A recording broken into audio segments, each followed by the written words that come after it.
meeting and would not stop talking, so.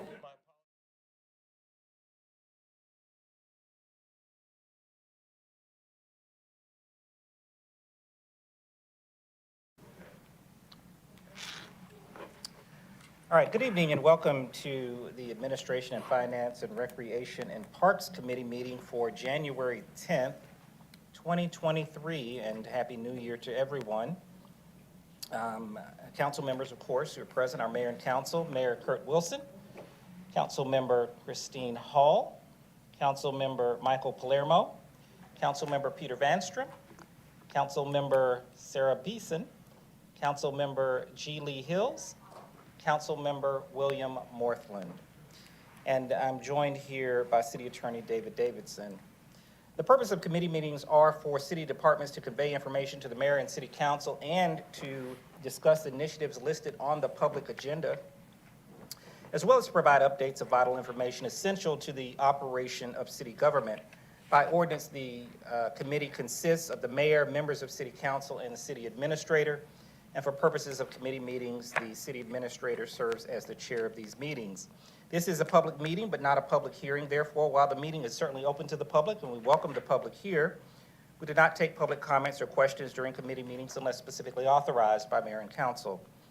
Public comments or questions are received at the regular city council meetings held at 7:00 p.m. in the city council chambers on the second and fourth Monday of each month and the fifth Monday of each month in open forum. We do encourage citizens to engage our online platforms, and if you have any questions or need information, please feel free to reach out to our staff who are available to provide that information to you. We would also encourage everyone to check our city website for meetings, events, and departmental information. And also, our city web service portal and city app is a mechanism to report issues or concerns. The first item on the agenda is the approval of the minutes for the Administration and Finance and Recreation and Parks Committee meeting of December 13th, 2022. I'll entertain a motion. Motion by Council Member Hills. Second by Council Member Morthland. Any further discussion? All in favor? And then, all right, just one, go ahead, please. I will abstain as I physically wasn't here at the meeting. All right, that's duly noted. Thank you very much. Motion passes. Under administration, we do not have any action items for the evening. Under finance, we show no action items. Under recreation and parks, item number 2 is listed. Consideration to approve a lease agreement for 2 Jacobson reel mowers. I believe that's Mr. Pruitt.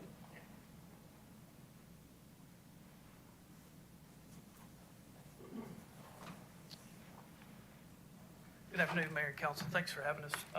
We're here today on a approval for a lease agreement or consideration for 2 Jacobson reel mowers. I'm gonna have Taylor Smith, Park Services Manager, go through that. And feel free to ask any questions as we move forward.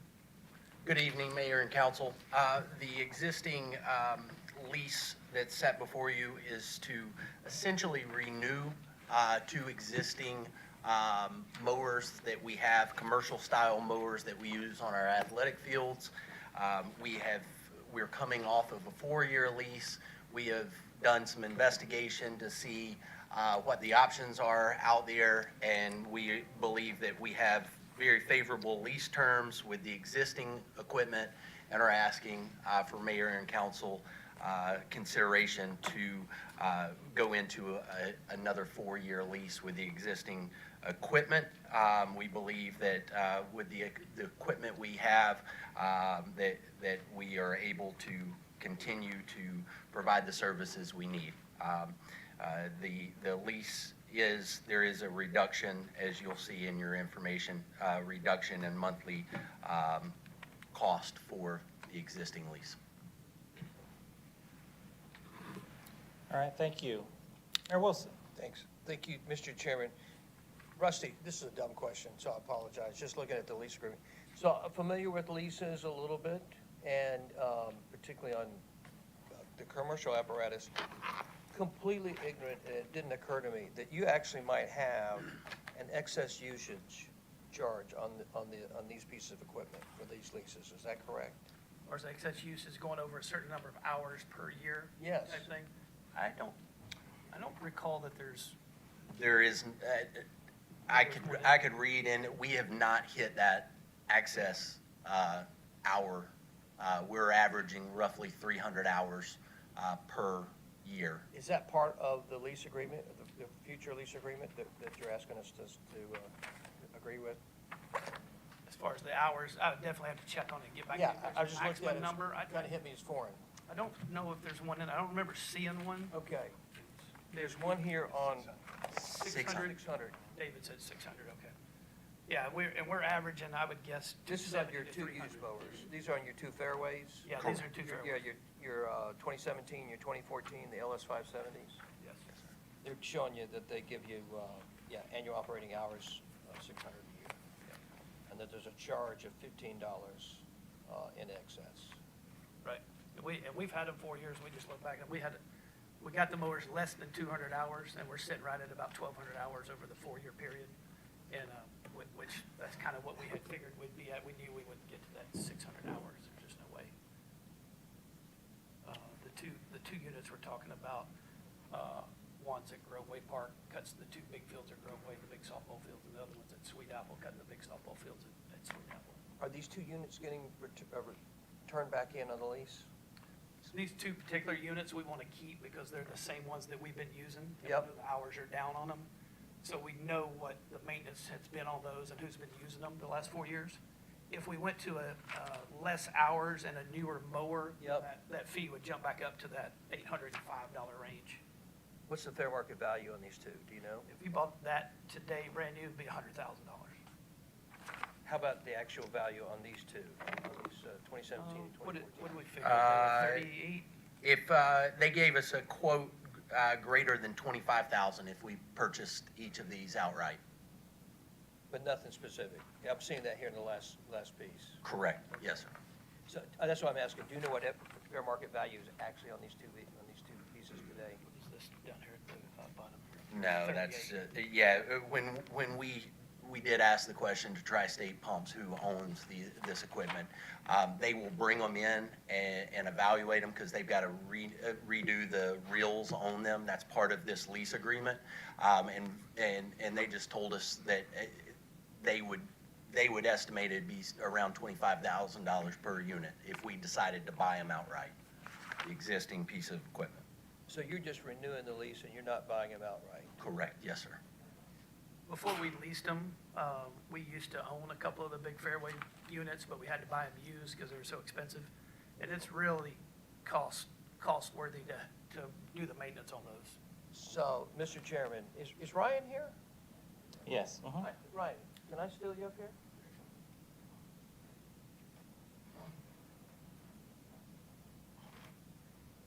You want to come on my side? Come with me. You come over with me. This to me, I'm curious, is this kind of what we've been working on in terms of potential silos? Like, are you actually involved? Are you doing active performance for them on equipment, leases versus purchases, involved in contracts on these? We are involved in more of the procurement side. We are not doing a detailed lease versus purchase. Okay. So, Mr. Chairman, I'm going to submit, this is a great example of one of the things that we need, it's kind of siloed from department to department, right? Where you got people, they're professional, they're doing their great job and executing the services they do, and then they have to do something else so that may not do it. It might fall into perhaps another silo that might be administered perhaps more efficiently and financially beneficial to the city. So, that's. Good point. Thanks. Thank you, Margaret. Thanks, gentlemen. Thank you. Any further questions, gentlemen here? Questions? Is there any desire to move forward this time? These items? Yes, Councilmember Morthman.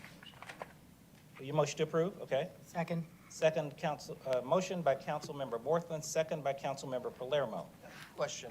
Question by Mayor Wilson. If this were not approved this evening, would it cause a great problem for you? It would go into a month-by-month lease per the current lease, so we would not necessarily lose the piece of equipment. I've talked with our procurement department about it.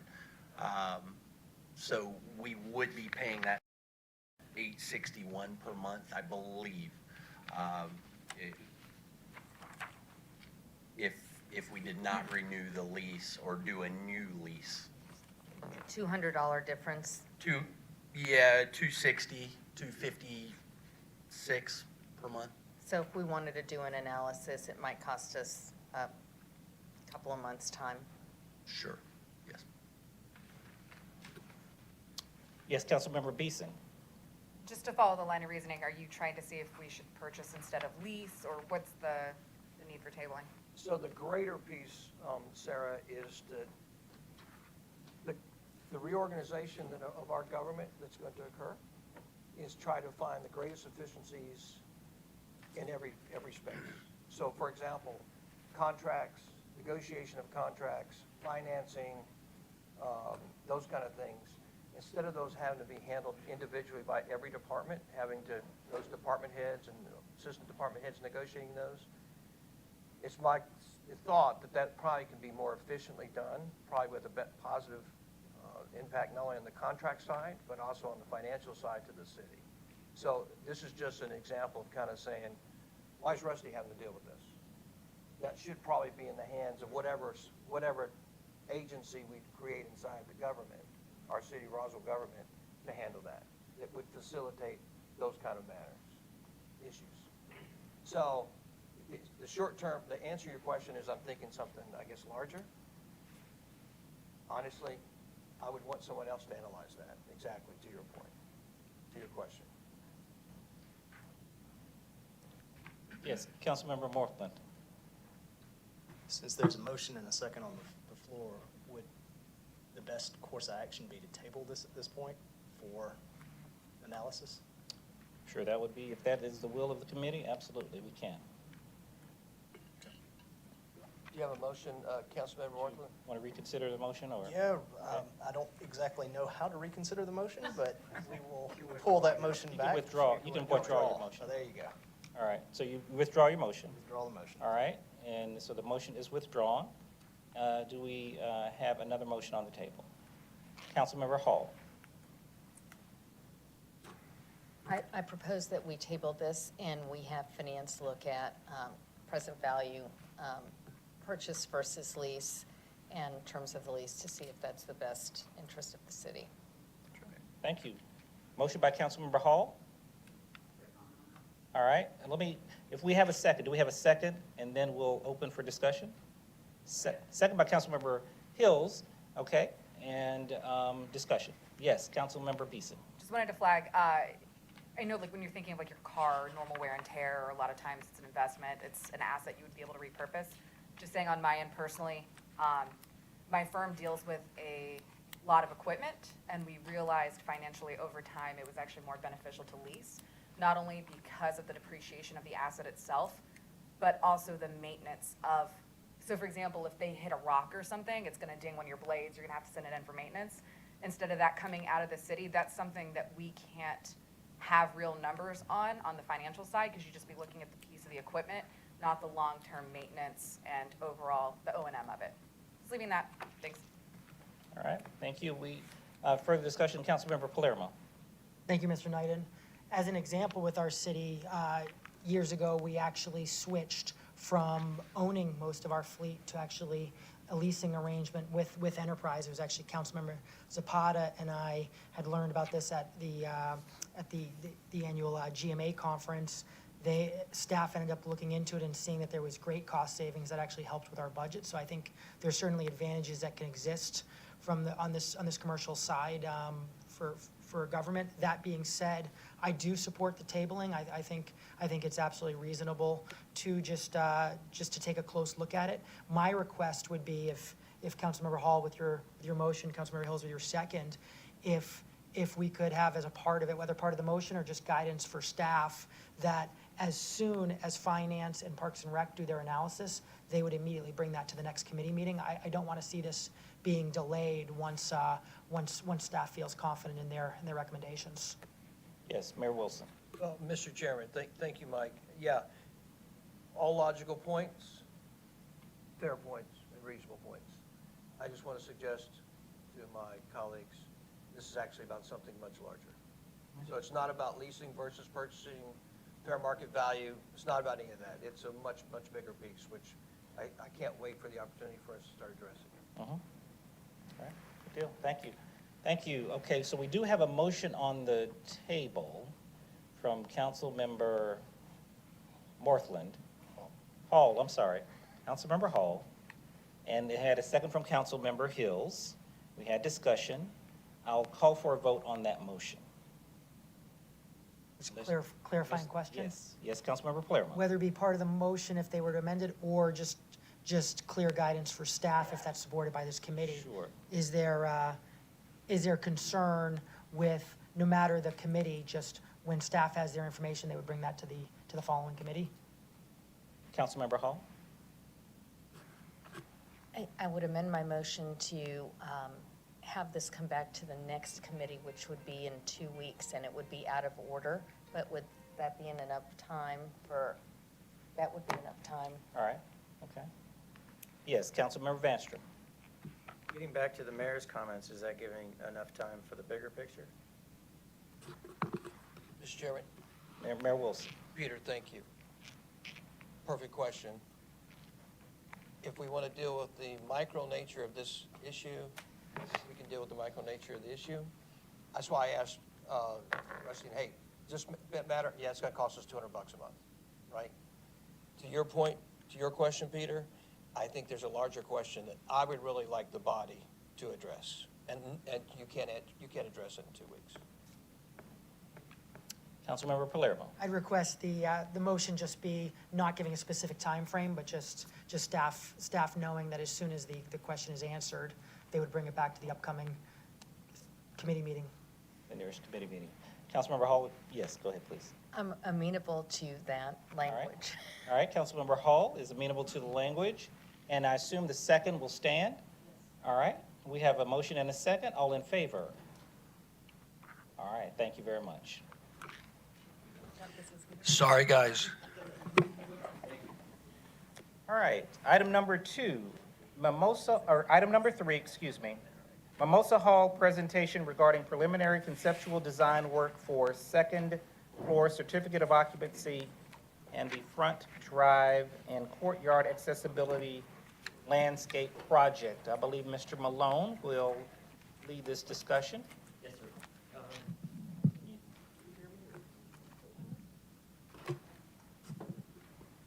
Does that work? Can you hear me in that?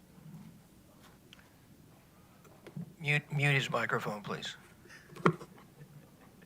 Can you hear me?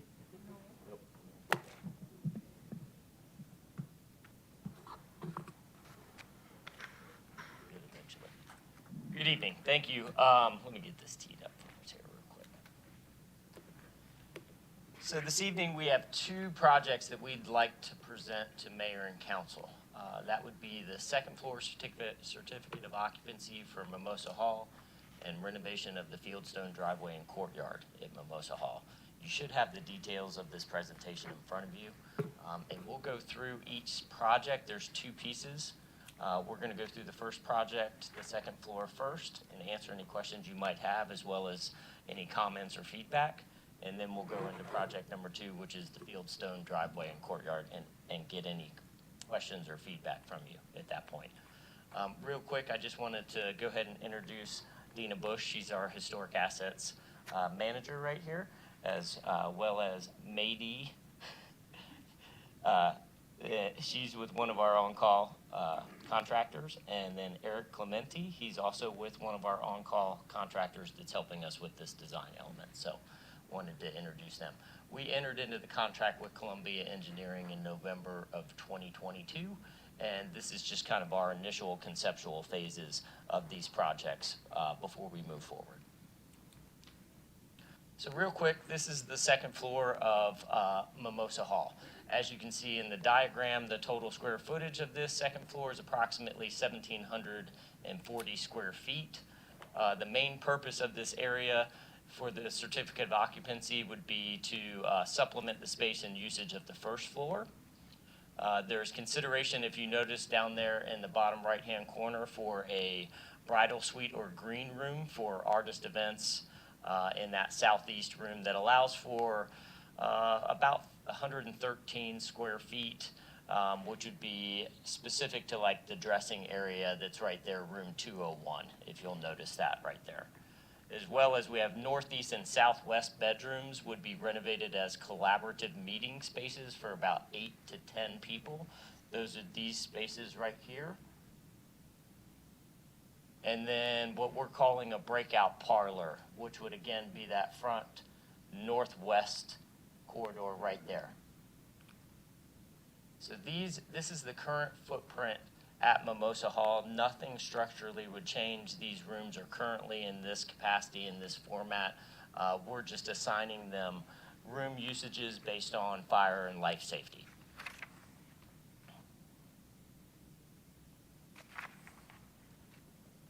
As we start to address the ADA and historic nature of the second floor and those spaces, it is good for us to note that the International Building Code for Historic Buildings, as well as ADA standards for accessibility, design, and alterations, it was determined that major renovations to the second floor and restrooms would not be required. The reason for that would be we believe that we're able to demonstrate that equivalent facilitation of restroom access, accessibility, and function are granted through the first floor certificate of occupancy. If you'll notate here also, we had a meeting with Roswell Fire Marshals yesterday. It was determined that the 13 occupancy right here in the hallway and the 4 occupancy here in the dressing storage room would not be required as part of fire life safety and the total occupancy for the building. So I'll touch on that in just a minute.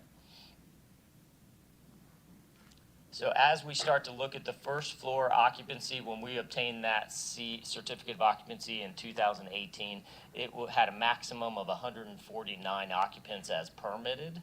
The second floor occupancy load is approximately 48.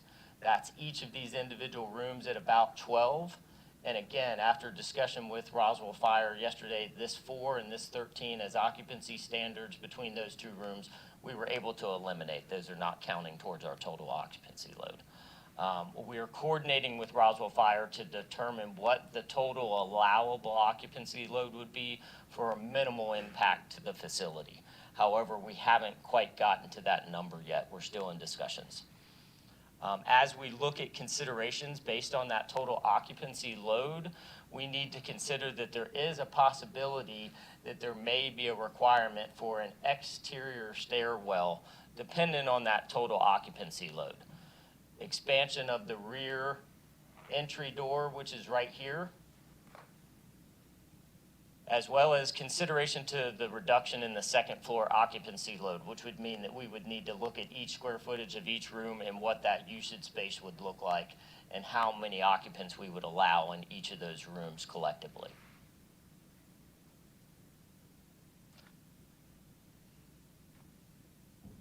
So what staff's recommending for the second floor as we look at the certificate of occupancy and as we go through the design elements is to look for solutions that would negate the necessity for that exterior stairwell that we showed you.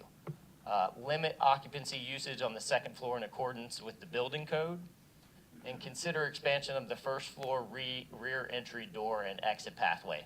Right now, the rear exit door is a single door with a push bar on it. Consideration could be made for a double door there, push door, that potentially could add to our occupancy load from an egress standpoint. Those are the items that we're still discussing with Roswell Fire to determine what levels of occupancy load we're dealing with. And then last but not least would be to seek upgrades to the fire detection and evacuation planning with the fire marshal's office. So with that, that's just a real quick overview of the second floor certificate of occupancy, but we'll be happy to field any questions as it relates to this project specifically. Yes, Mayor Wilson. Thank you, Mr. Chairman. Stephen, do you mind if I ask a question of Director Leatherman? Yes, sir. Feel free. With that, I don't want to step out of order. You coming over here? Anytime, sir. So, Jeff, just speaking for me, I'm wildly excited about getting the second floor done on Mimosa. Way overdue. It's time to get it done. But I have an overreaching question again. Particularly as I'm looking at the design. I have a hunch that this is not factored into the potential of a historical assets plan that is actively being worked on. So the historic asset plan anticipates the occupancy of the second floor of Mimosa Hall in its current configuration, but not an expansion of the second floor and what that could potentially do, meaning knocking out walls or anything like that. Whatever the great plan ends up being. Right. Whatever that great plan ends up being, which Correct. you're one of the great brainchilds and creative Thank you, visionaries of this. So, looking at that, I'm wondering, are we spending money that we might have to spend again down the road because the historic asset plan puts us in a different place? It's a great question. I think it's a fair question. The question becomes, if we're going to change the interior walls of the second floor, does that change the structural integrity of the building significantly in a way that I think we'll get into a very expensive remodel if we are going to do that?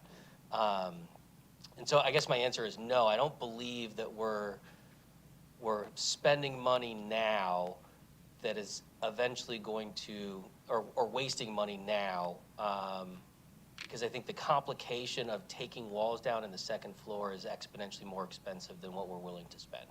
Does that make sense? And I would second Director Leatherman in saying that I do believe our historic activation plan and this design element do align with one another. And that's just from our initial concepts, obviously. Yes, sir. Can I be a smarty pants? Always. I'm not sure I know enough about the activation plan to agree or disagree. Sure. Right? I don't know, there's too many pieces that the elected body has to weigh in on and say, first, the vision's got to be clear, right? It's got to be constructed. And then, right, then I would, this makes sense. I can see why we're doing this piece or why we can't do this piece. So I don't know if I have enough information, Stephen. Yeah, and maybe I can offer this. Stephen, can you go back to the image here? The work that we're doing right now is an evaluation of the existing room configuration and what it would take to improve the second floor to be able to occupy it. We have not funded the construction work of this plan within our current budget. So all we're doing right now is the engineering and architect elements of what it would take to occupy the second floor, but we have not funded the actual building of the second floor improvements yet. So we will not get into construction, even if we move forward with this current configuration and answer the questions that Stephen's talking about. Do we need to have a second floor stairwell based on this current configuration? Do we need to put more life and safety improvements here on the second floor, such as exit signs? We can answer all of those questions and understand what the cost is associated with those, and then not move forward with any of the construction project until we're sure and confident that this configuration is aligned with the mayor and council's intent for that building. Because this is essentially the smallest improvement that we would ever make in the building in order to occupy it for a second floor. Does that make sense? I know Mike's probably going to ask a lot better question than me, so I'm sorry, Mike. So, but let me ask another kind of just pedestrian question. Sure. That being the case, because we all want to get, let me say, I want to get Mimosa done. Right? And that's why the council approved, I think council approved getting the stepstone taken care of, right? Right. And that got approved and it got funded. Right. I think everybody understands there's a need that, you've got a building that the city invested a lot of money in, right? And the second floor is not usable, and that doesn't make any sense. Right. So obviously that's important. But since we're talking about concept and that it may change, what's the hurry of putting the concept on the table in front of the body tonight? It's a great question. I I think it's the challenge of budget timeline from July, and then the evolution of our historic asset activation plan catching up with that. Can I submit to you, based upon the history with your council this past year and yourself and the rest of the senior leadership staff, that they have the ability and willingness to make strong, powerful, bold decisions based upon the priorities that they deem necessary for their fellow residents in Roswell? And that if the activation plan's right, they'll fund it. Yeah. But I think they need, this is just me, I think the council, the body, the elected body would need clarity on the plan. And if this is, hey, the plan might change anyway conceptually, as we're not talking about funding or we're not talking about construction, what's the hurry of putting it out there if it's 2 months or 3 months later? Sure.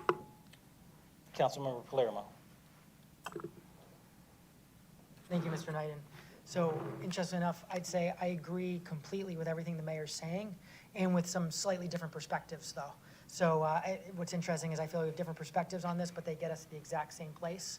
So, I'm very focused on making sure that anything that belongs to the taxpayers is usable for the taxpayers or beneficial to the taxpayers. And certainly, as some here know, I was very vocal about the long and quiet delay of actually opening up the grounds to the taxpayers. And I'm really glad that the grounds are open, that any Roswell resident can go and enjoy and walk around those amazing gardens. When I have my goals and my approach can be focused on two things. One is always, of course, trying to save taxpayer money and really minimize costs. And secondly is going to be to really protect and maintain the historical character and the historical authenticity, et cetera. And so therefore, anything that's going to be proposed that costs money and changes what was historically, there, the historic appearance, et cetera, then I really want to make sure that the plan is very clear on the why on that, and what I see is that activation. So personally, I would support one of those changes if there's a very clear plan why to do that and the benefit and all that.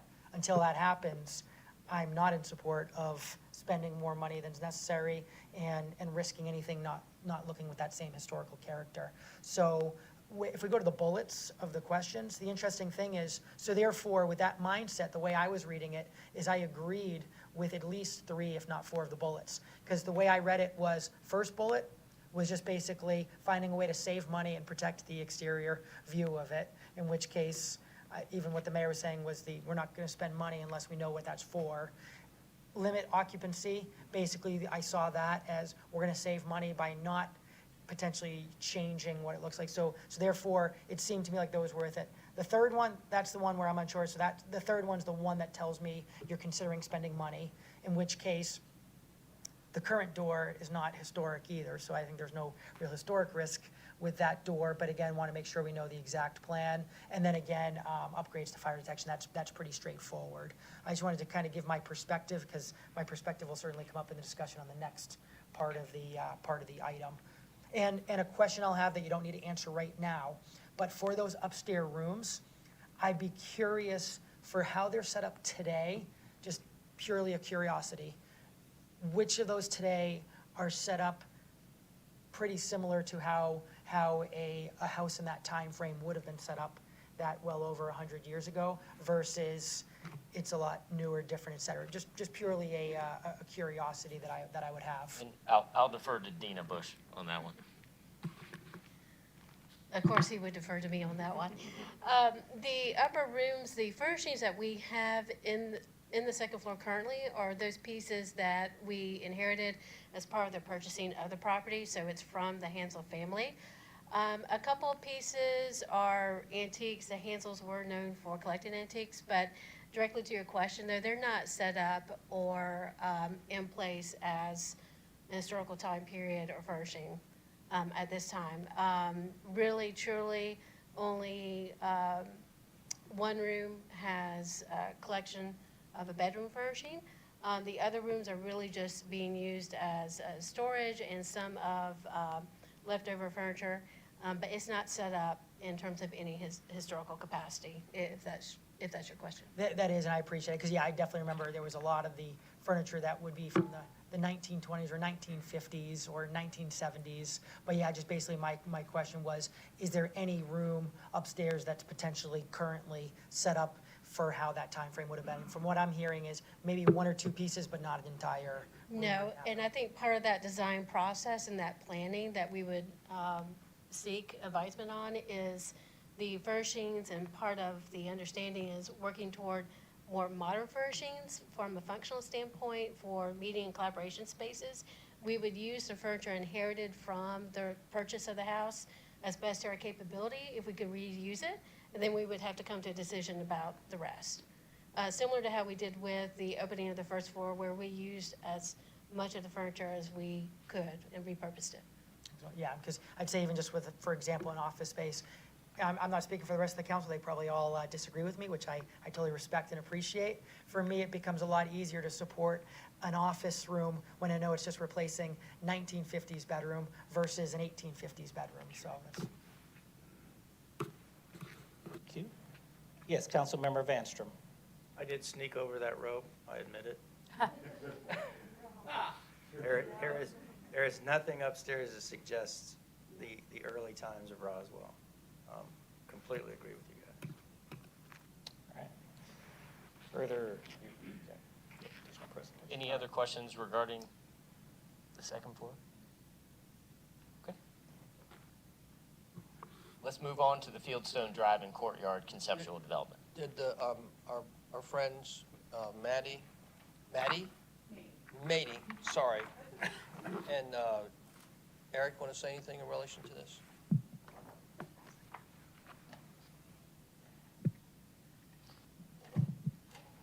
I think Stephen has covered our process to this point. Basically, what we've been doing is working with Parks and Recreation and the Fire Department to look at what the options would be to make the second floor usable and up to life safety standards, as well as maintain the historic integrity of the structure on the second floor.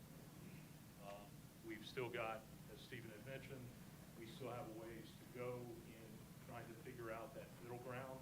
And in a historic structure, the International Building Code, the Life Safety Code, and NFPA codes allow for a little bit of flexibility and interpretation on how the team goes about creating a usable second floor and maintaining the historic integrity of the space.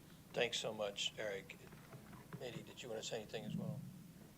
We did walk through the building with the architectural historian who worked with the architecture team to identify contributing features, and he, it's not a full historic structure report, but he did ID things like moldings and mantles, dating them, so that architectural team can continue to preserve those elements. Stephen, if you don't know the answer to this question off the top of your head, I fully get it. What is the total investment of the city of Roswell in Mimosa Hall to date? Not including the purchasing costs. No, I definitely would include the purchase. Yeah, if I had to guess, and it would be a educated guess, it'd be right under 3 billion. 3 billion, I like the 3 billion, that's a 3 million. million. It's higher. So you're saying that, Ryan says it's higher. Ryan, There you go, Ryan. What's the number, Ryan? We don't have an exact number. The purchase was about 2.9. We're at 3 on top of all the. Right, it was about another 400,000. 3.5, thanks. Okay, so with all due respect, we want to make sure we get this right. So we got $3.5 million invested, the money that we're going to spend, and I think Director Leatherman, I think you've seen this. This council acts with vigor, they act with urgency, and they act with clarity. But I think before they spend $1 of the Roswell residents' money, on top of the $3.5 million, they want to make sure we get that second floor absolutely right in relation to the historic activation plan. Councilmember Hall? Yes, go ahead, please. Just follow-up question, so, just so that I'm clear in my mind.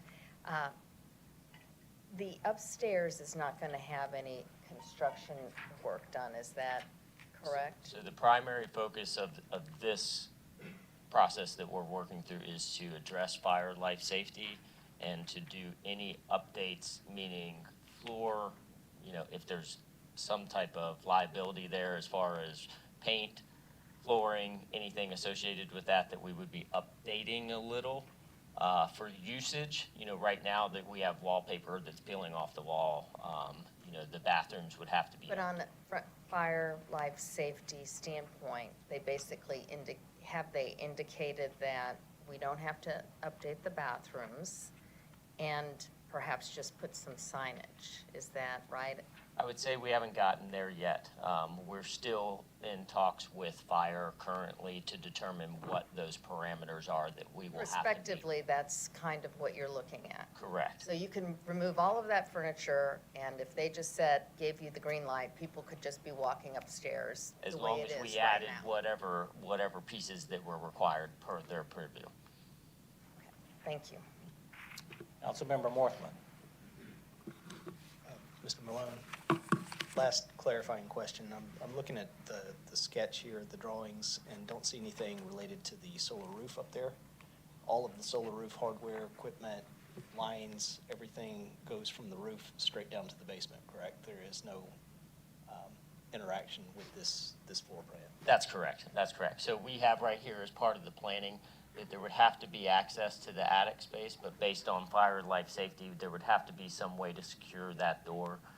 And that's part of the piece that we're working with fire to determine what those requirements would be.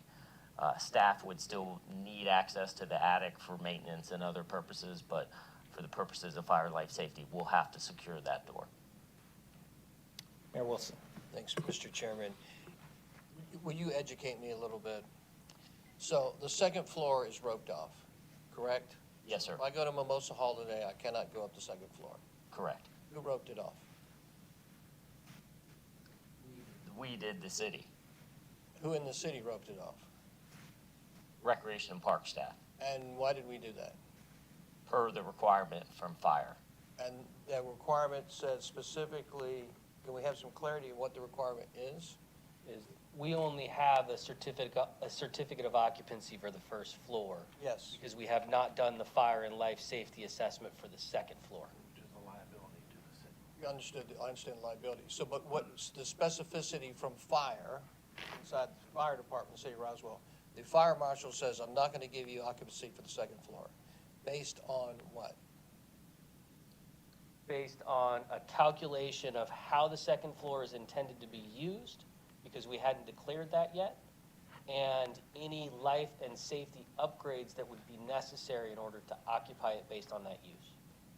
Did I misunderstand you in the beginning of this presentation about the life and safety pieces from the fire marshal yesterday? That you were, you had a meeting with him yesterday, and you were talking about life and safety pieces, and he said, I don't want to misquote you. What did he say?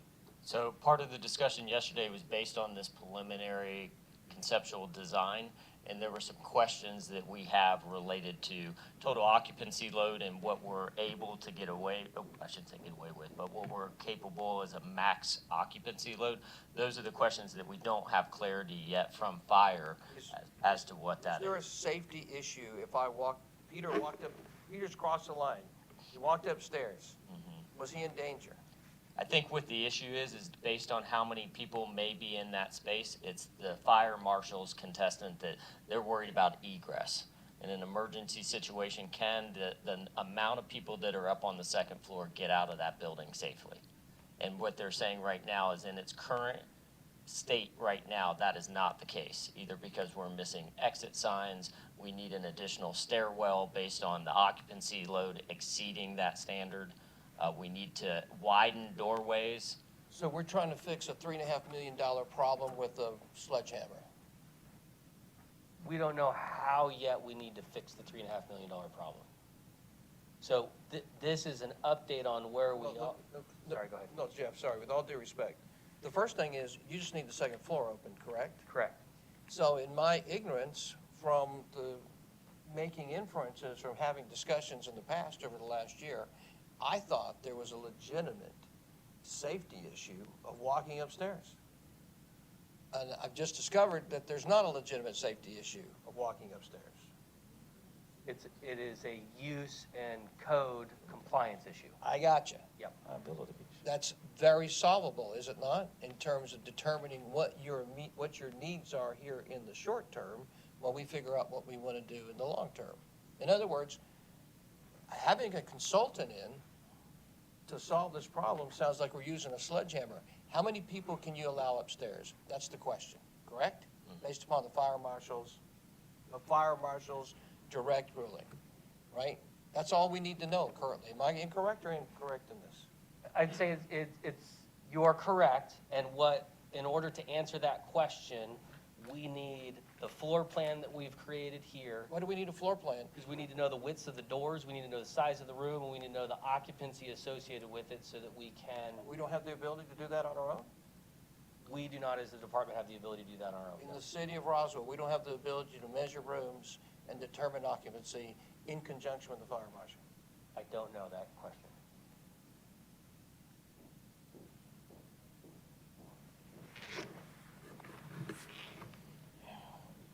Your question is a fundamental, seems like a fundamental question of measurement. Mr. Chairman, I respectfully agree with you, sir. I respectfully agree with you. It sounds like a simple question, doesn't it? It sounds like we've got, forgive me, consultant disease, no disrespect to our vendors, to solve a problem that we need to solve right now in immediacy. If Peter Vanstrom, council member, can go up there, why can't other people go up there? And we say 12 people can go up here for the meantime, or 24, or 16, or whatever it is that the fire marshal says, I'm good with giving you a certificate of occupancy on. Sure. I am mystified today why that can't happen. Well, there are certain requirements if it's going to be open to the public. There are certain standards that have to be met. So even if it's only 12 people, Yes. it still has to meet a certain standard. So do we And not have don't the even- ability as a city to figure that out and solve that on our own? I mean, we have a building official Do and we we have a not, fire as, marshal. do we not, as a senior staff, have the ability to sit down and figure out a simple problem? Should. So I got a $3.5 million asset that I got shut down in the second floor for no good reason.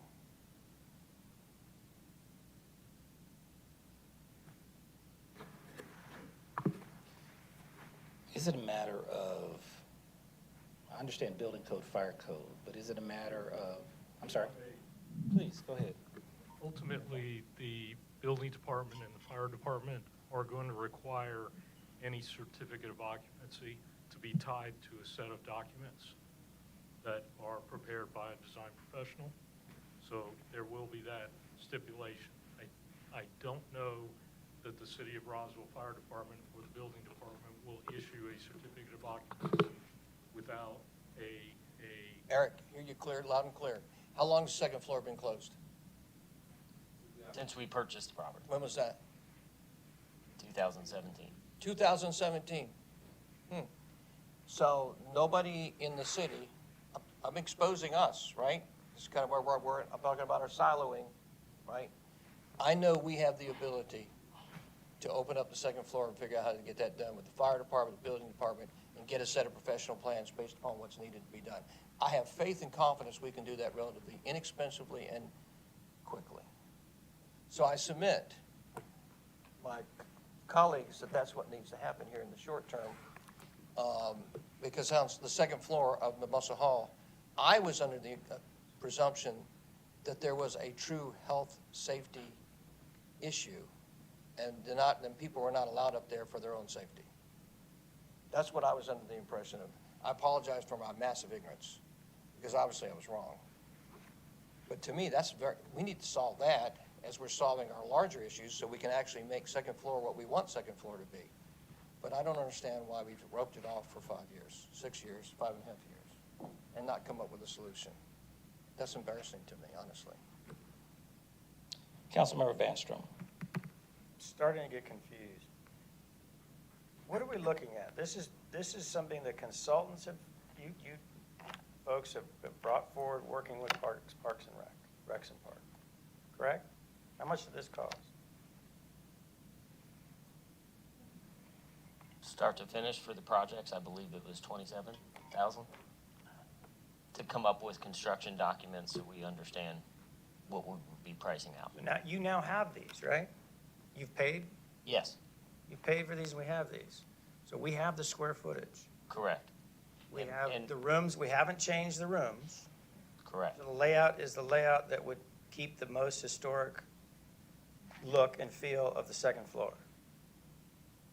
Okay, well, thank you for that document, we have it. I'm confused, why are we discussing, next step is the fire code. It's figuring out with the fire department, what's the capacity? Sure. And And drawing now you're up- basing that on one of them becoming a 8-seat, 12-seat room where 12 people would be in. And they've said so far 100 and, what you said the capacity was based on this so far? The first floor is 149, second floor would be dependent about 48, so a total of about 197 max occupancy. Probably whatever we did with this in the future wouldn't be much more than 48. Is that assumption reasonable? With preserving the square footage, we're not gonna go much more than 48 people in occupancy at any one time based on the fire code. And I'll allow Eric to kind of speak to that a little bit more, because again, from our perspective, in order to get that certificate of occupancy, which is what's required for us to be allowed the public up there, there's a set of plans and standards that have to be met by fire and life safety before we can do that. Do you guys understand, though, the basic question is how ludicrous it is for us to have this asset for 5 years and not have gotten the second floor open? Like, there's not major construction or design work or anything that's got to be done, if I'm understanding you correctly, right? There's, building department's got to come in, fire marshal's got to come in, set of plans has got to be drawn up, open the damn thing up, right? Whatever that is, 3 people, 12 people, 27 people, whatever it is. Do you understand how silly this is for us? Does anybody, I mean, is this like this is embarrassing, honestly.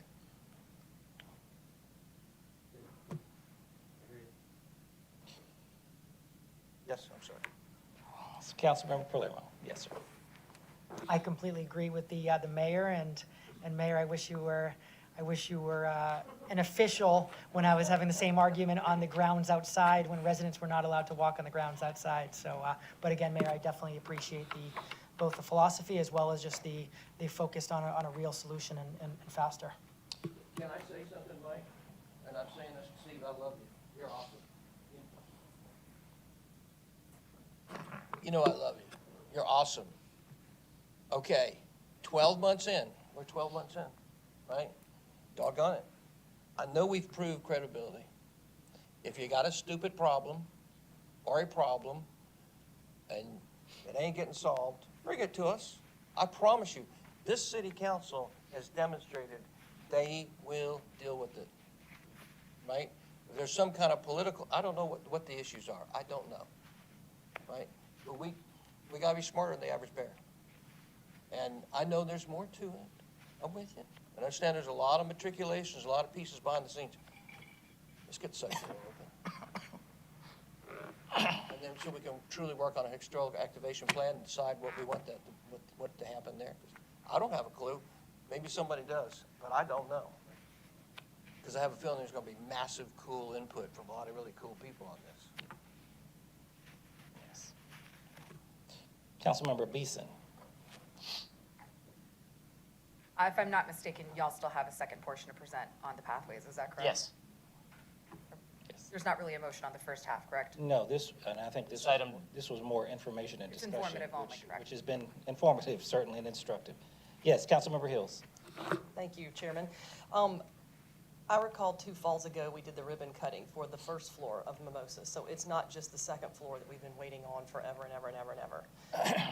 I wanted to move into Mimosa, so I love the place. So the next thing I'm going to say makes my armpits a little warm, but God forbid, or maybe it's the right thing with the historic assets plan, master plan that we're talking about right now. If we were to change, keeping as much historic integrity intact, but change something upstairs, we would have to go through this same process again, or a process that we come up with. Is that correct? If we were to change anything structurally upstairs, you That are would correct. impact the occupancy? Because Yes. it reintroduce the outdoor, the exterior stairs? That is correct. Okay, I just wanted to know. Thank you. All right, thank you. You want to move forward? Happy to move on. Okay. The next project at Mimosa is the Fieldstone Drive and Courtyard Conceptual Development. Mimosa Hall was listed in the National Register of Historic Places as a contributing feature to the Roswell District. The period of significance was about 1937 to 1973. It is described within the National Registry listing that in 1917, Neil Reed, one of Atlanta's most gifted architects, purchased and restored Mimosa Hall and also designed the courtyard and the grounds. Just to summarize, the cultural landscape of Mimosa's front drive and courtyard, they demonstrate integrity in 7 aspects as listed by the National Register, namely location, design, setting, materials, workmanship, feeling, and association. Staff just recommends as we go through this discussion that we carefully consider when developing landscape planning around this feature. So we're going to take you through approximately 5 alternatives as it's related to this front driveway and courtyard. Alternative 1 is remove and replace all the stonework that is currently there with ADA compliant and permeable material. So obviously the pros to that option would be the potential reduction in impervial surface in the area. It's equal access for all visitors to the front of the building. We can regrade the low spot that's in the middle of the driveway there. Obviously the cons is it dramatically affects the historic integrity of the site and the historic district, and it would remove a contributing feature from the site that is attributed to its significance and its historical figure. And another con is it could potentially trigger code requirements for group accessibility, as well as the overall cost associated with that. So that would be alternative 1. Alternative 2 is preserve strips along the perimeter and repave the interior of the drive in the courtyard with an accessible surface. So as you see in this picture right here, the blue outline would detail what would remain of the current driveway and courtyard. The preservation border would go right along the edge of this, and this would be the renovated pathway along that exterior. And you can see from this picture, it gives you a little example of what that would look like. So it provides a preservation piece along the exterior, but it provides a accessible surface down the middle. The pros, this provides safer access along the primary entry axis. The new pavement clearly distinguishable from historic material. It provides outdoor group accessibility on that front area of the house. The cons are that it affects the integrity of the historic feature by removing historic material. It does not improve access for ADA parking spaces to the courtyard. It potentially triggers code requirements and again, the cost associated with it.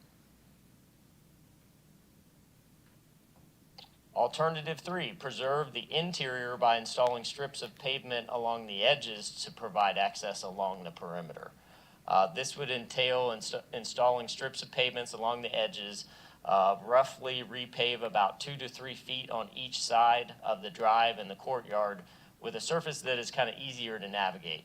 This is a clear picture that kind of gives you a general overview. As well as this is an example of River Street in Savannah, which they've done something similar with their cobblestone.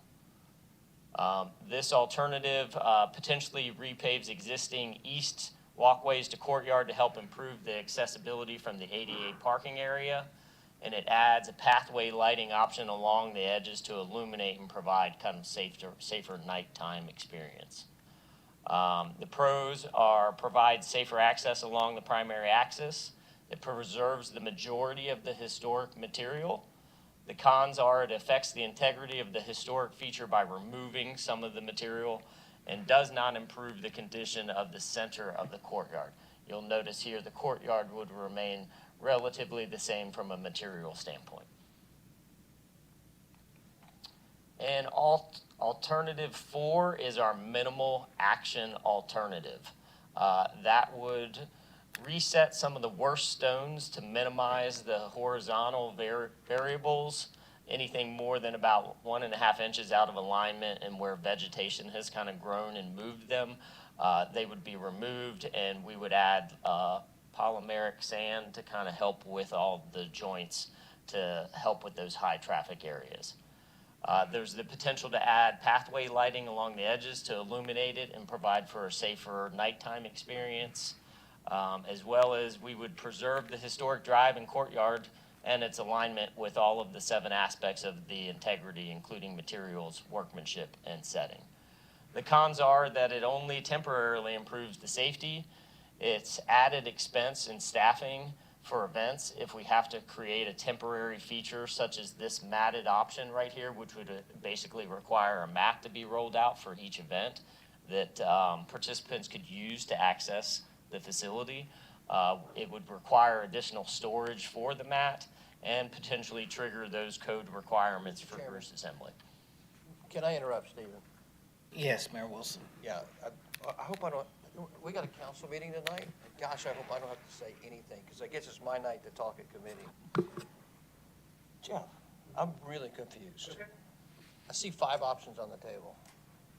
When this council passed this, funded this piece, right? I thought it was really clear what we were doing. I appreciate all the hard work and all the extra options, but I thought the issue was it's not safe to walk on Cobblestone Drive. And particularly if you're a lady in heels, it's impossible. It's darn near impossible for everybody, but somebody in a baby carriage or a bike but a lady who has heels is impossible to walk Cobblestone Drive. So I thought we had already solved this when we passed it.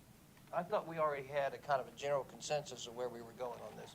I'm confused why we are looking at alternatives that, and I understand the Savannah piece, not a bad idea.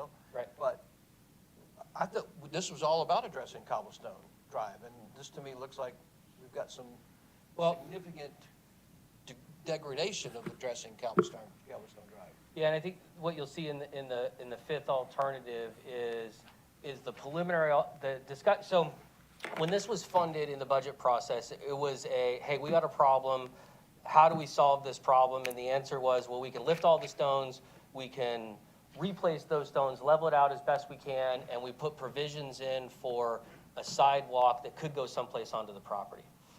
To your point earlier about we don't want to spend city money without making sure that we've got clarity and direction in those investments, we wanted to make sure that we were still collectively with mayor and council on the right track of our recommended solution before we get into construction.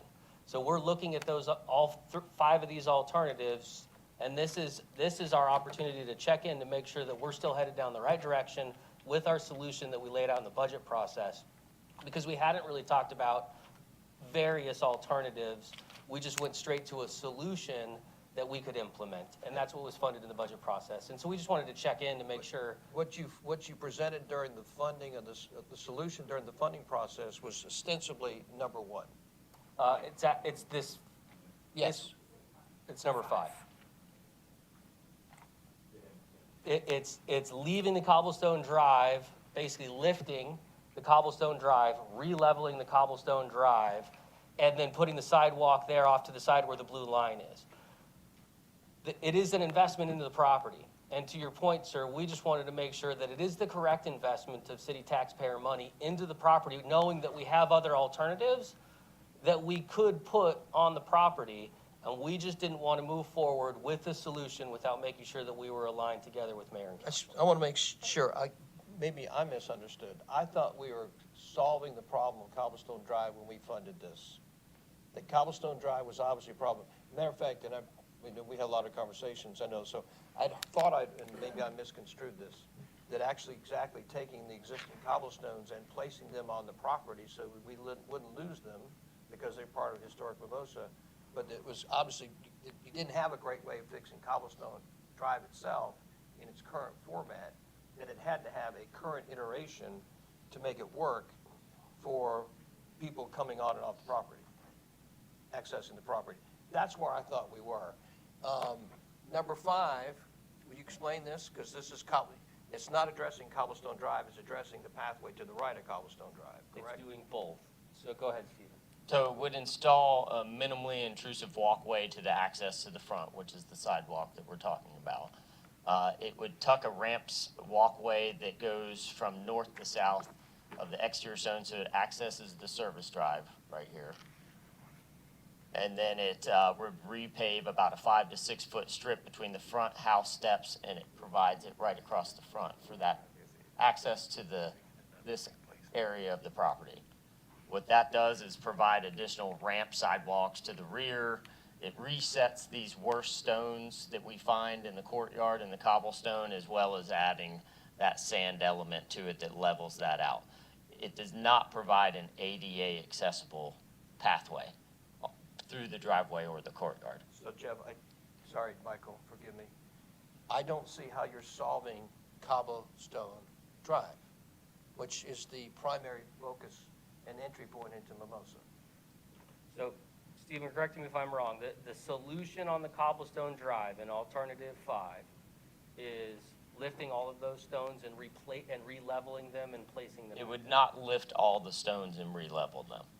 We would take the most egregious ones that are about 1.5 inches and reset those, and then come in with that sanding to try to level it so that those grades would not be as extreme.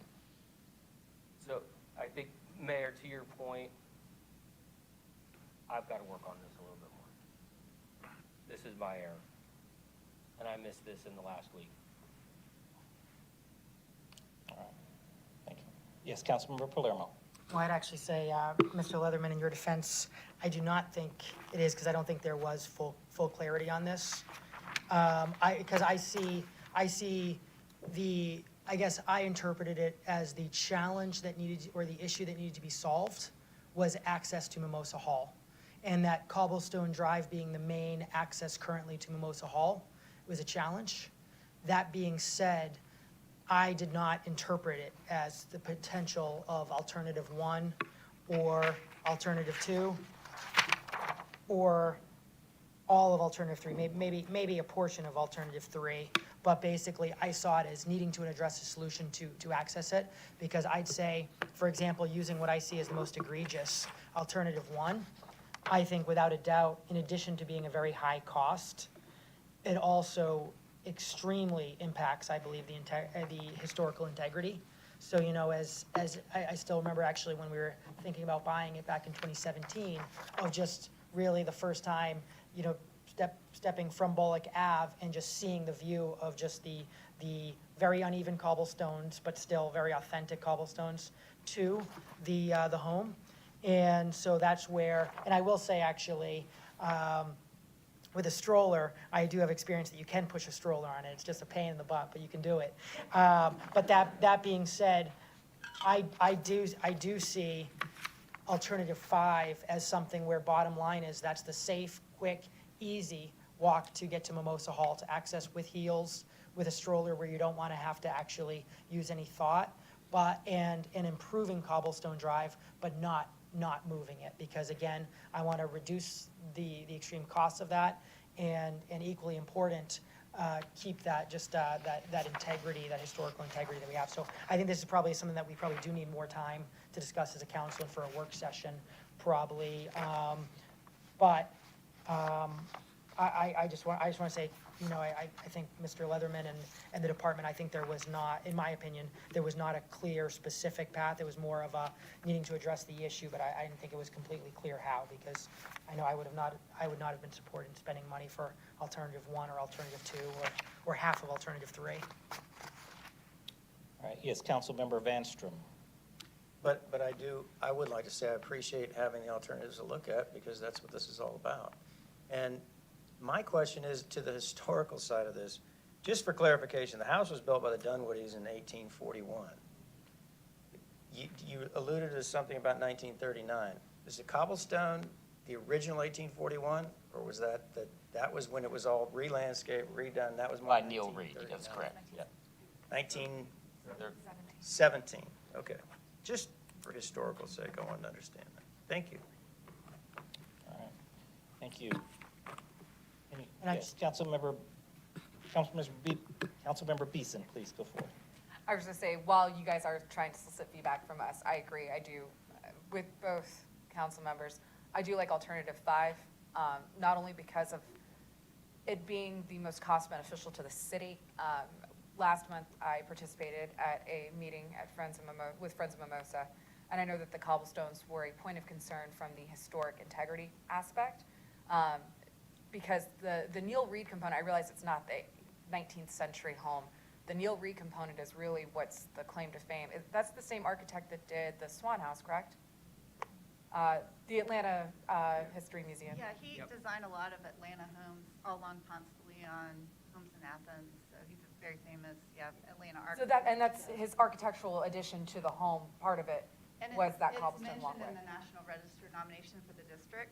So the reason we keep coming back to the integrity is that even though that courtyard is an antebellum feature, it's still a historic feature that's contributing to the district because the district goes all the way to 1973. So a really long period of significance. It's very And so long. anytime you're making a change to something that affects the integrity, I'm a preservation planner, so that's where I come from is, whoa, Nelly. Right, and also if we were to adjust the sidewalk or do anything with it, how are we integrating all of those pavers in a way that's a nod to the historic preservation of it?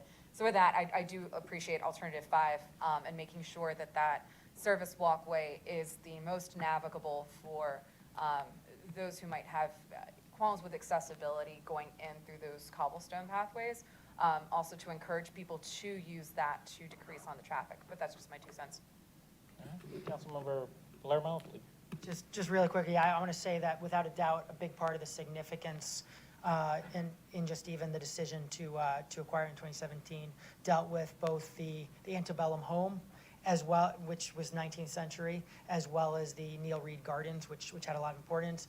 And because, interesting enough, the seller prior, the original agreement was for them to actually turn the gardens all into high density. And then luckily basically an amendment and change to the code that I with the support of some of the council previously as well made it so that was not an option, so that fell through, and I think created a great opportunity where the city was able to preserve these gardens for the residents of Roswell. Mayor Wilson? Thanks, Mr. Chairman. Quick question, Mike. So what was the plan for cobblestone? There was no plan. This is the first time a mayor and council, I feel, is truly working on an actual plan.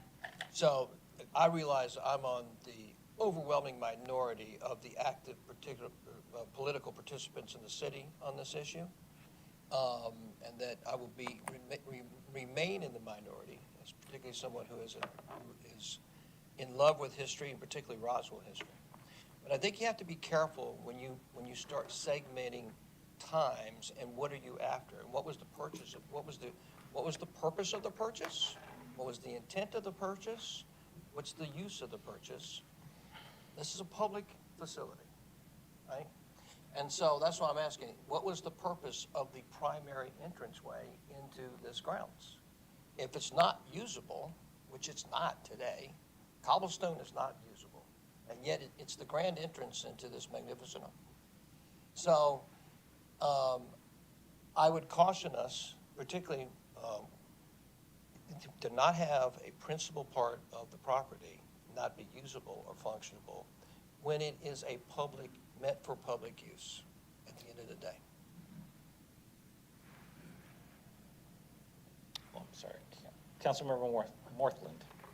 Just for my knowledge, thinking a little bit outside the box here and talking about historical integrity of this, what about pulling the stones up, laying a pad of concrete, putting the stones back on top of the concrete, and covering it up with a dirt facade? Is that negatively affecting the historical I think that context? there's enough variation in the field stone itself that you're not going to have full ADA access, which the limitation is a 1/4 inch for variability for a threshold or moving from one surface to another is a 1/4 inch. And there are some stones that that have more than a quarter-inch variability just in the face of the stone. So I think even if you spent the money to do that, it could be better or more level, but it still wouldn't be accessible. Yes, Councilmember Palermo. And I'd say certainly the cobblestone are not ideal for walking on, but from a functional standpoint, if I think to a number of events that have been held there, as well as even there was a year when the SEC championship staff had set up a big screen there, which I thought was a very clever and great idea. And I feel I did see a lot of people, a lot of families, et cetera, walking down. So walking slower than they would certainly walk in a normal, true, ideal walking way, but I feel like it's still accessible, and I feel definitely a part of the character. Yes, Mayor Wilson. Mike, are you saying you think cobblestone is usable today? I've seen multiple people walk on it, so yes. Okay, so let me just state from my personal opinion, as a almost 61-year-old quasi-old man who's walked in and out of there, it's not easy to navigate. I can't imagine what it's like for someone who has any compromise whatsoever. And particularly in heels, like I've been with ladies in heels, it's darn impossible. I don't want to say impossible. It's very, very challenging to navigate. It is not, I don't see how you could keep it in its current format if you want to navigate it. If you want to say, look, we're taking it off limits. It's the cobblestone drive. It's Neil Fields did it. We can't touch it. It has such historical value. And we're going to put a gold plate around it, and nobody can walk up and down it. Then maybe that's what we do. But what would the goal of that be? Because I don't understand, people have been walking on it for a few years now. I don't know why we'd want to outlaw them from walking on it. I guess that part's. Michael, it's not safe to walk on. There's true liability on walking on cobblestone. If you own that as a business, you would not allow people to walk on it. In my estimation, you would not, being as cautious and smart as you are, you would not allow people to walk up and down that further up Cobblestone Drive because you'd be concerned about an injury. I have true concerns about people being injured, and most of it at night as well. I mean, but even during the day, it's hard to navigate. That's my opinion. So could I point out something about this alternative? I hope I'm not speaking out of turn. This does provide access to the house and to the front of the house, this alternative. It's just not down the cobblestone drive. Right now, the service drive is pea gravel, and so that would probably be even harder to navigate in heels. So you do have a way to access the front of the house, the ADA parking spaces, and go into the rear yard. And I guess my question for the city would be, is the highest and best use of this courtyard a gathering space? Dangerous Or term is to a there- city. Is there another place on this site that might be more appropriate from both a historic point of view and then also just better new construction of another group gathering area? I think this is for me, and the council may completely disagree with me. When you funded this, I really thought you were addressing the accessibility and ease of cobblestone because it's the primary entry point. I'm with you. This gravel road's beautiful. I've used it. It's nice. We can make a nice little secondary road for people to walk up or ride their bikes on. No doubt, we need to do that. More additional, nice, comfortable, cool accessibility all in. Challenge is you have this magnificent lane right smack in the entryway of your property that nobody can miss, right? You go to Mimosa, what's your entry point? It is cobblestone. Like, that doesn't take a genius to figure out, how do I get to Mimosa? I walk down Cobblestone Lane. Oh, Cobblestone Lane's a pain in the butt to walk down. So Cobblestone Lane, I thought we were addressing to make it easier for people to get to Mimosa. I agree with you. The rest of your plan, 100%, all in, no doubt. But that's what I thought. I thought we were, and you, Michael, you said, no, I disagree with you. And I know there are people who are very powerful and amped up on this, but as a public place that's accessible, or should be accessible to all of our residents, right? You need to decide what you're going to do with cobblestone. It's not accessible today, in my opinion, but I think maybe you need to make that decision as a deliberative body. gonna cut it off? Are you gonna say only certain people of certain athletic ability can go on it? Do you rope it off, or do you fix it? How many years have we had this open? Just out of curiosity, so is that 2 years now, 3 years? 3 years. Because then again, I'd say I'm confused too, so I apologize. I was certainly confused on what the goal is. I thought the goal was to address access to Mimosa Hall. I didn't realize that it was to change, well, I knew it was to improve Cobblestone Drive, but I didn't know it was to completely change Cobblestone Drive and take out the cobblestone part. I thought we were, to the point, Maddie's point, I didn't realize it was impossible, which is what you just said, basically on the original cobblestone to solve it, right? You can't solve it from an ADA perspective, or even from a practical perspective, it sounds like. The best case, you're still a half inch off, right? Which is not really solving the problem. I think that's the root of our challenge, maybe, and we didn't articulate that well in the presentation, is as we try to tackle the cobblestone drive and balance maintaining the integrity to Councilmember Palermo's point and then providing access, we run into this conflict that happens within the material that's there. That the material doesn't really allow us to solve the full problem. I will say this, one problem you're gonna, again, but also throw this in the bucket of the activation plan. What's the use? Who's gonna be there? How many people are gonna be there? And how frequently gonna be there? That is, sorry to miss the obvious, that's part of the equation. Councilmember Beeson. I'll make this quick. Again, I'm in favor of keeping the current cobblestone pavers that are on the cobblestone drive and the courtyard, because not only does it go towards the historic components of the home, the architectural integrity, it's also, it's what makes it's one of the distinctive aspects of the property. Because if we were to do just a standard driveway for that cobblestone, what sets it apart from any other generic home, like let's go to Brookfield, guys. It's one of the key things that made it historically significant as a property. When I'm trying to assess personally the historic preservation of a property, those are going to be the architectural aspects that I'm more inclined to want to preserve. I completely am sensitive to the needs of others and the navigability of it.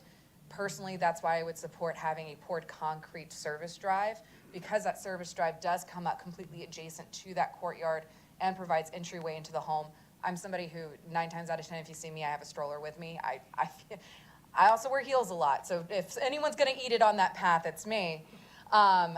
Because of that, knowing that there is fairly equal access to the home with poured concrete, which is even in stabilized surface, cheaper to maintain, also allows for folks of various populations to be able to access the house. That's just my 2 cents, but I know also you guys are just soliciting feedback this evening, correct? So that's me. I know it differs from the mayor and possibly other council members as well. Councilmember Hills. Thank you, Mr. Chairman. I agree with Councilmember Beeson on the historic aspect. I am totally seduced by the look of that drive, the cobblestone. I love it. I'm 5'12", I wear heels, I wear flats. It is very hard to navigate no matter what shoe you have on or off. I would be willing to suck it up. And I actually like alternative 2. I want people, I want bodies, I want butts in that property. We're losing money on every single one of our historic assets in this city. I want to preserve every single thing that we can that's historic, and I want to move as many people and units through those properties. And that's going to take opening up the center pathway. And then sitting at the ribbon cutting 2 falls ago, my chair was doing this, you know, sitting there, and there were quite a few people that were my senior. It was not comfortable. You talk about a pre-function space there, something there that would be included probably in this to be able to get you across from the service drive over to the north side of the property where the pool used to be, so you could get people in there. But I love the idea of bordering that with the existing cobblestone. I'd love to see a fundraiser and sell the ones we can't use, or either repurpose them around the property.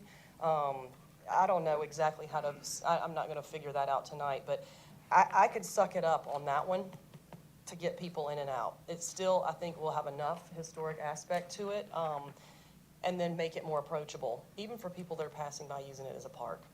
So, thank you. Councilmember Palermo. So I think all 7 of us should be calling ourselves out, which certainly I am guilty of. I feel we've been clear to staff through some multiple different examples of we shouldn't be looking at alternatives and making decisions without knowing costs. And so I guess I'd argue we're a little premature, in my opinion, to fully be deciding which I'm guilty of. I said which one was my favorite, and that one is my favorite. But if you tell me that one's 10 million and the other one's 1 million, I'm probably going to change my opinion. And so I think, obviously I have my goals of what I see as the historic integrity and the use that we have had for a few years. But nonetheless, I feel what is important to know is staff just really giving us a heads up on what to expect on possible costs before any of us would ever make a decision. All right, thank you. Any further comment at this time? Yes, Mayor Wilson? Jeff, what did we approve? What was the funding? Stephen? I'm sorry, sir. What did we approve on the funding? I believe currently we have about 150,000 for construction. All 5 under 150,000? That's unknown at this point I'm until seeing we. Mr. Leatherman shaking his head no. What falls into the 150,000 category? I would argue probably alternative 5, where we sustain the cobblestone and reinforce that and create an ulterior access point. Once you get into the labor costs associated with removing that material, the costs are going to go up. Is it the desire of the committee for the staff to come back with definitive cost estimates for each one of the alternatives or a particular alternative? I think I would probably, Mr. Chairman, move that probably to table it, that some further discussion probably needs to Right, take place. okay, all right, that's fair, certainly. All right. This was essentially a discussion information item, and so we'll certainly need to bring this back at the appropriate time where necessary conversations and discussions can be developed with respect to short-term and/or long-term goals as well. Okay? All right, thank you. All right, that does conclude the Administration and Finance and Recreation and Parks Committee meeting for January 10th, 2023. I'll entertain a motion of adjournment. Motion adjourned by Councilmember Vanstrom. Do we have a second? Second by Councilmember Hills. All in favor? All right, thank you. We will pause for just a moment because we do have one more committee item. It's a one-item committee item. 2 items? Oh, approve the minutes. Okay. Where is it? Okay. We can do that. We can? All right.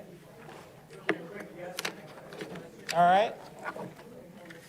We'll move right into the Public Safety and Public Works Committee meeting for Tuesday, January 10th, 2023. Of course, the elected body, Mayor Kurt Wilson, Councilmember Christine Hall, Councilmember Michael Palermo, Councilmember Peter Vanstrom, Councilmember Sarah Beeson, Councilmember G. Lee Hills, and Councilmember William Morthland, and City Attorney David Davidson. And for the record, the purpose of committee meetings are for the city to convey information to mayor and council, discuss initiatives on the published agenda. By ordinance, the committee consists of the mayor and city council, the city administrator, and the city administrator serves as chair of these meetings. This is an open meeting, but not a public hearing. Therefore, the public is certainly invited to attend, but not authorized to speak unless authorized by mayor and council. Public comments or questions are held at the 2nd and 4th Monday in city council meetings, as well as 5th Monday in open forum. And we certainly invite our citizens to access our city websites for information and to report issues or concerns. First item on the agenda is the approval of the minutes of the Public Safety and Public Works Committee meeting for December 13, 2022. I'll entertain a motion. Motion by Councilmember Beeson, second by Councilmember Hills. All in favor? All right, thank you very much. And one abstention by Councilmember Hall. All right, under Public Safety Fire, we do not report any action items. Under Public Safety Police, we do not report any action items. Under Public Works, consideration for the mayor and/or city administrator to award contracts for on-call construction services to Federal EC LLC, Wade Coots Company Incorporated, Gradeco Incorporated, HD Excavations and Utilities LLC, and KM Davis Contracting Company Incorporated. Ms. Izzo. Good evening, Mayor and Council. This is a request to award contracts to 5 construction companies. These are the folks that we use for our on-call and emergency standby services. These would be contracts that are less than $100,000 for emergency in nature. These are to provide support to our water utility and our stormwater utility. Happy to answer any questions you might have. Mayor Wilson. Golly doggone, I was hoping we were going to be able to rock and roll and just say go. So I got a question, Sharon. RFP. So on the question, water infrastructure construction replacement, stormwater construction replacement, stormwater pipe and construction lighting. Those are vendors that can do all 3. Actually, some are pre-qualified to do all 3, some are just into a specific specialty. Outstanding. Yes. So in this process, these on-call, there are some vendors here who can just do 1 or 2 of these items. Correct. Fantastic. And that was in the proposal? Yes, so what we did was we pre-qualified contractors for the type of work that we were looking for, and we had 15 pre-qualified contractors. Of those 15, we had a number who wanted to take the next step to be a standby emergency contractor with us. So we want to be able to issue contracts, so then in the case of an emergency or a small project, we can move swiftly to get these folks underway and out onto the site, as opposed to going through a protracted process where we have to issue a contract. It's awesome. 2 more questions. Do the size of these businesses vary greatly? I apologize, I don't know the answer to that. Brian might. Is there, Yes. okay. There you go. Is there a requirement for the size of the business? And okay, outstanding. Are any of these, last question, are any of these businesses Roswell businesses? I don't think so. 3 of these contractors have been on-call standby with us in the past, and 2 are new to us. HD Excavations and KM Davis are both going to be new to us. Thanks, Sharon. Okay, thank you. Any further questions? Yes, Councilmember Beeson. Thank you. To the mayor's point, this came from a discussion we had recently about the proposal process, not specific to EPW or Environmental Public Works, but probably a procurement question as a whole for the city. I noticed that none of the vendors are locally based here in Roswell. Do we ever incorporate a percentage or extra points, or Fulton County typically does that in the procurement process. You get, I think it's an additional 5 percentage points if you're based here in Fulton County. But do we ever do that for our RFP process? Yes, I believe we do, and I'd like to I'm going to defer to Ryan. I think it's actually in our procurement policy or ordinance. I'm going to. We do have a local vendor preference. I believe it's 2%, but I just want to double check that before I tell you. Because I looked through the RFP itself, and I didn't notice any stipulations for local preference, especially given this is a standby on-call, where emergency, you would want them as local as possible. Yeah, I can double check that and Okay, thank get you. back to you. That's it on my end. Thank you. Thank you, Councilmember Beeson. Any further comment or question? All right, we'll entertain a motion then. Motion, Councilmember Beeson, to move this item forward. Second, Councilmember Morthland. Any further discussion? All those in favor? All right, motion passes unanimously. That concludes this committee item, or committee agenda. We'll entertain a motion of adjournment for the record. Motion to adjourn by Councilmember Hall, second by Mayor Wilson. All in favor? Thank you.